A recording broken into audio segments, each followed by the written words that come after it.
জানেন কি, কিছু মানুষ হারিয়ে গিয়েও মনের কোণে জ্যান্ত হয়ে থাকে।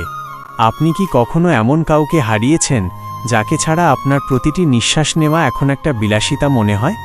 আজ আমার জীবনের সবচেয়ে বড় সত্যিটা আপনাদের বলবো, যা আমি আজও কাউকে বলতে পারিনি। মায়া, তুই যেখানেই থাকিস, শুনছিস তো? তুই বলতিস সময় নাকি বড় ডাক্তার। 3 বছর হয়ে গেল তুই নেই, অথচ আজও এই ডায়েরির ভাঁজে তোর গায়ের গন্ধটা যেন ঠিক আগের মতোই টাটকা। সেদিন ঝগড়া করে যখন চলে গেলি, ভাবিনি সেটাই শেষ দেখা হবে। আমি সেই যে তোর ওপর অভিমান করে মুখ ফিরিয়েছিলাম, আজও সেই অপরাধ বোধটা আমার বুকের ভেতর পাথর হয়ে চেপে আছে। জানিস মায়া, আজ যখন রাস্তা দিয়ে একা হাঁটি, তখন বারবার মনে হয় পাশে তুই আছিস। তোর সেই দুষ্টু হাসি, আমার হাতের ওপর তোর আলতো করে রাখা হাতটা, সবটাই যেন চোখের সামনে জীবন্ত হয়ে ওঠে।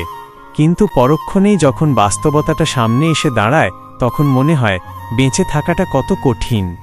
মানুষ বলে সময় সব ভুলিয়ে দেয়, কিন্তু আমার প্রতিটি নিঃশ্বাস আমাকে প্রতি মুহূর্তে মনে করিয়ে দেয় আমি আর কোনোদিন তোকে দেখতে পাবো না।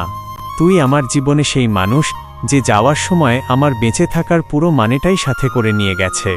আমি জানি না তুই যেখানেই আছিস, আমাকে কি আজও খুঁজিস, নাকি সময়ের স্রোতে আমি তোর কাছে কেবল একটি ঝাপসা স্মৃতি? স্মৃতিগুলো তো আসলে মুক্তি পায় না, কেবল নতুন রূপ নেয়। আপনার ভেতরেও কি এমন কোনো মায়া আছে যে আজও আপনার সবটুকু জুড়ে একা রাজত্ব করে? যদি থাকে তবে সাবস্ক্রাইব বাটনটি চেপে আমাদের পাশে থাকুন। হয়তো কোনো একটা দিনে কোনো একটা ভিডিওর মাধ্যমে আমাদের কারণ না বলা গল্পগুলো একে অপরের ঠিকানা হয়ে উঠবে। ভালো থাকবেন আপনারা, আর প্রিয় মানুষগুলোকে ভালো রাখবেন। আশরাফ আলী ধীরে ধীরে মোমবাতিটি ফুঁ দিয়ে নিভিয়ে দিল। পুরো ঘর অন্ধকারে ডুবে গেল।